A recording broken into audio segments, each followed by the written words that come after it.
Welcome to JD's Prep. All right, so the next 5 questions are all about the scenario. It's about a molasses leak in Honolulu Harbor. So a massive spill of thick molasses turned Honolulu Harbor into a watery wasteland. So thousands of fish have been suffocated. Okay, officials say that Mother Nature will have to clean it up.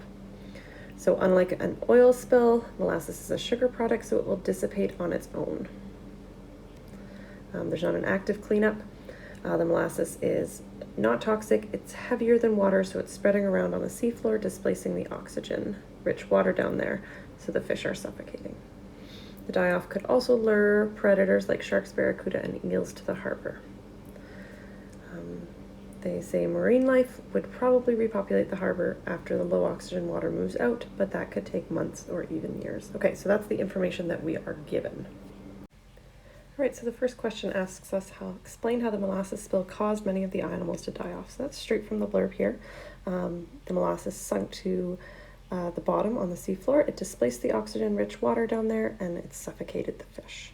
Okay, that's how it directly impacted the fish, and of course you could probably go on to say that things that ate the fish then were impacted because their food source disappeared. And state one reason why the die-off could attract sharks, barracuda, and eels. Well, it says in the blurb that sharks, barracuda, and eels are predators, okay? So the die-off could attract those organisms, those species, because there's a whole bunch of dead animals. There's a whole bunch of food available for them. Okay, next question. One group of organisms responsible for the recycling of dead sea life that's not mentioned in the article, that's decomposers.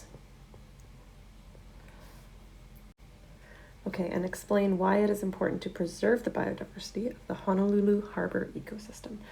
So biodiversity, a more biodiversity that an ecosystem has, that means there's more resilience in that ecosystem. So it's more stable to any environmental changes or to natural disasters such as this, or maybe not a natural disaster, but a spill or something like this.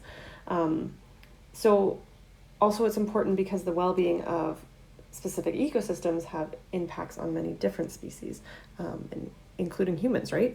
So you could argue that humans are likely utilizing some of the species within this ecosystem, perhaps as a food source. So the well-being, preserving the biodiversity of that ecosystem is good for many species involved. All right, so what would most likely happen to this ecosystem in 20 years if no other disasters occur? Well, the blurb seems to indicate that life will probably repopulate the harbor after this water moves out. It could take months or even years, so probably in 20 years, there would be a repopulation of fish and the ecosystem would likely recover.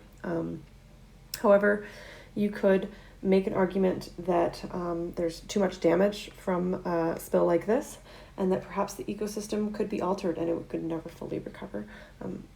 Either would probably be an okay stance to take if you backed it up. All right, thank you for using JD's Prep.